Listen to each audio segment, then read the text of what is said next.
अब सुनना ध्यान से।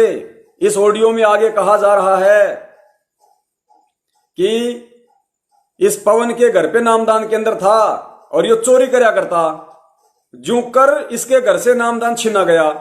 अब इस दुष्ट को सब के सब चोर नजर आ रहे हैं। सुनना पहले आप ध्यान से। जिम्मेदार भक्त है, मैंने ड्यूटी लगा रखी है, जो कर रहे हैं मेरी सहमति से मेरे से पूछ कर करें। जी बोलिए। और जितने भी नामदान केंद्र खोले हैं जी बोलिए, वो मेरी आगे से खोले जाते हैं, ठीक है? जी बोलिए।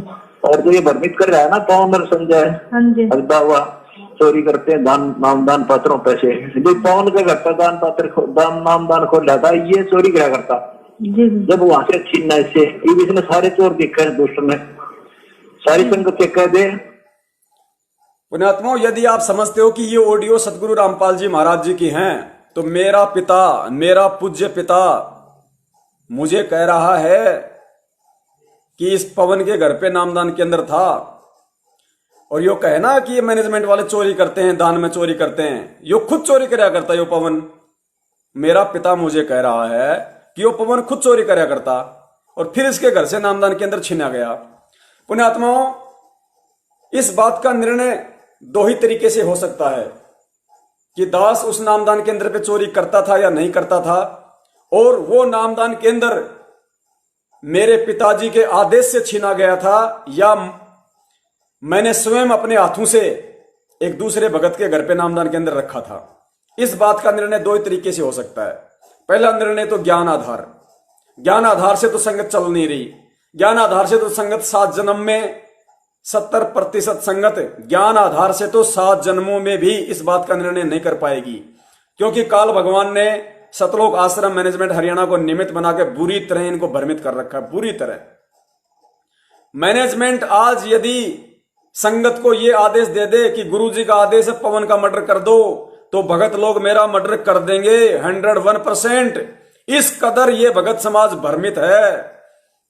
और दूसरा समाधान इसका यह हो सकता है कि मुझे अपने गुरु पर विश्वास है, मुझे अपने बाप पे विश्वास है, और मैं चैलेंज करता हूं सतलोक आश्रम मैनेजमेंट हरियाणा को, सतलोक आश्रम मैनेजमेंट हरियाणा को, यानी इस ऑडियो में जिस मंजू से बात हो रही है, जो गुरुजी की बेटी है, गुरुजी की पत्नी हो, चाहे गुरुजी का बेटा हो, चाहे गुरुजी की बेटी हो, चाहे गुरुजी का भाई हो, या चाहे अन्य कोई स्टेट कोऑर्डिनेटर हो, यदि उनको पक्का यकीन है और वो अपनी बात पे बिल्कुल दृढ़ हैं कि गुरुजी का जेल से फोन आता है और ये जो ऑडियो है, ये ऑडियो संत रामपाल जी महाराज की है, गुरुजी की ही है, यदि उनको इस बात का पक्का यकीन है 100%, तो पुण्यात्माओं, ये दास स्टेट कोऑर्डिनेटरों को, गुरुजी के भाई महेंद्र को, गुरुजी के लड़के मनोज को, गुरुजी की बेटी मंजू को और गुरुजी की पत्नी अनारो माई को चैलेंज करता है।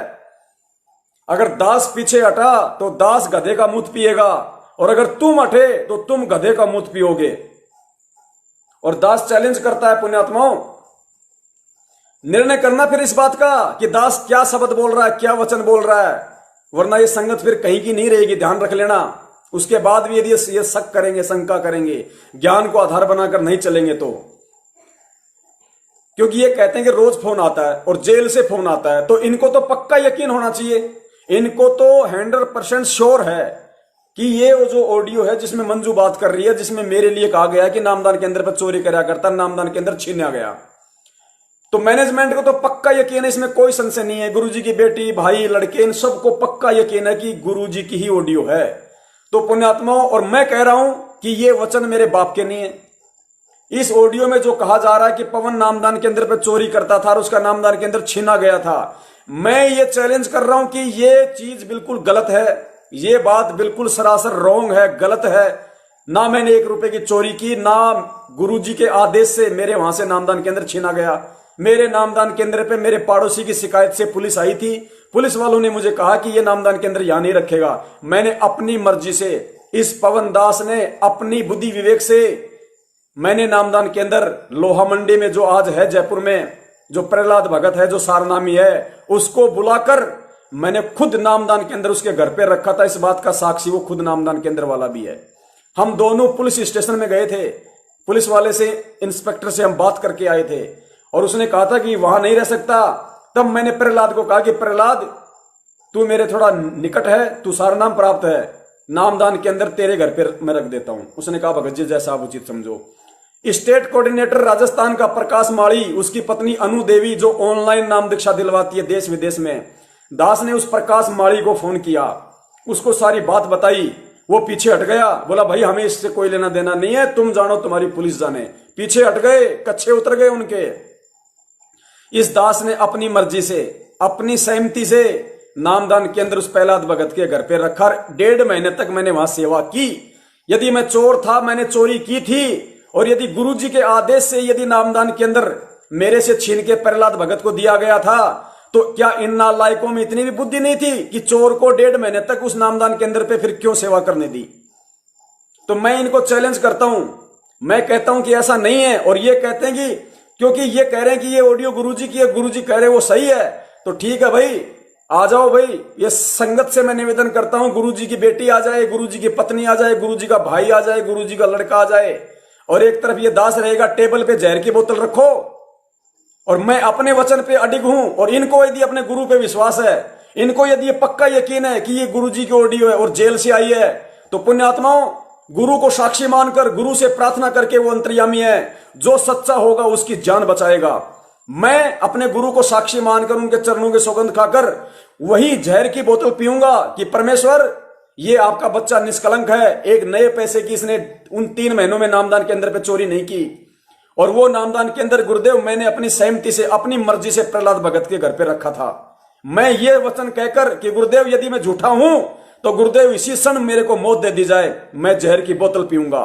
और यदि इनको अपने गुरु पे पूरा यकीन है, पूरा विश्वास है कि ऑडियो गुरुजी की है, गुरुजी जो कह रहे वो सही है, तो पुण्यात्माओं, ये भी अपनी बात पे अटल होकर वही जहर की बोतल पिएंगे कि गुरुजी यदि ऑडियो यदि गलत है, ऑडियो यदि नकली है, तो परमात्मा हमारी तुरंत मौत हो जाए, और ऑडियो असली है तो हमारी मौत नहीं होनी चाहिए। पुण्यात्मा, धरती पे परमात्मा प्रकट है, निर्णय करेगा, न्याय करेगा परमात्मा, अन्याय नहीं होगी।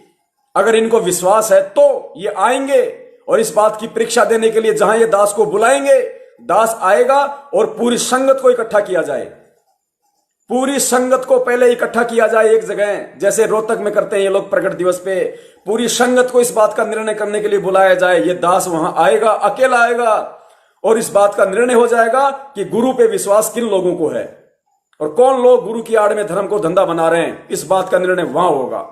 अगर ये एक बाप की औलाद हैं, अगर ये सतगुरु के सच्चे शिष्य हैं, इनको यदि विश्वास है, यदि ये ऑडियो नकली नहीं है, तो इन लोगों को सामने आना चाहिए और आना पड़ेगा।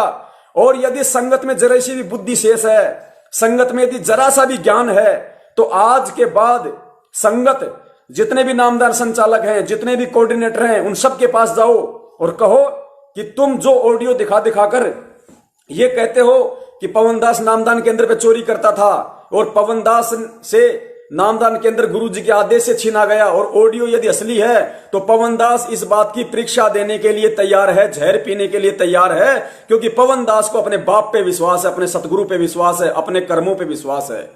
यदि तुम भी इतने सच्चे हो उसकी तरह, और यदि ऑडियो तुम कह रहे हो कि गुरुजी की बात होती है, गुरुजी की ऑडियो है, यदि असली ऑडियो है गुरुजी की, और यदि गुरुजी के आदेश से तुम लोगों ने नामदान के अंदर छीना था, तो तुम लोग भी सामने आओ और अपनी परीक्षा दो कि तुम कितने सच्चे और तुम कितने झूठे हो। पुण्यात्माओं, दूध का दूध और पानी का पानी हो जाएगा। दूध का दूध और पानी का पानी, इनमें से एक भी नहीं आएगा। इस कदर काल भगवान ने संगत को भ्रमित कर रखा है, इस कदर।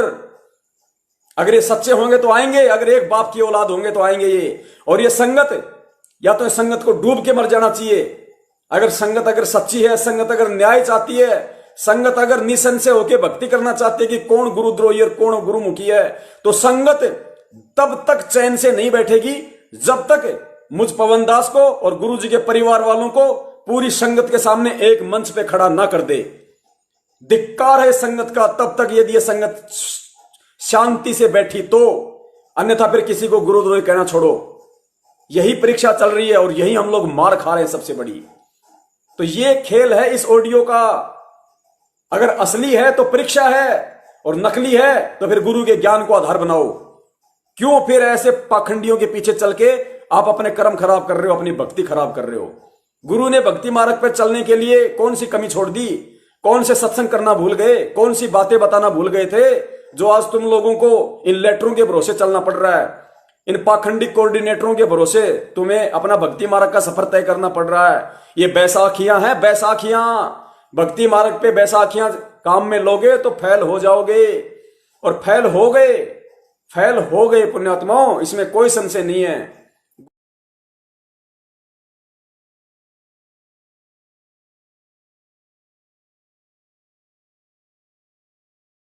भाई जो गुरु बचन पे डट गे रे कट गे फंद 84 के। भाई जो गुरु बचन पे डट गे रे कट गे फंद 84 के।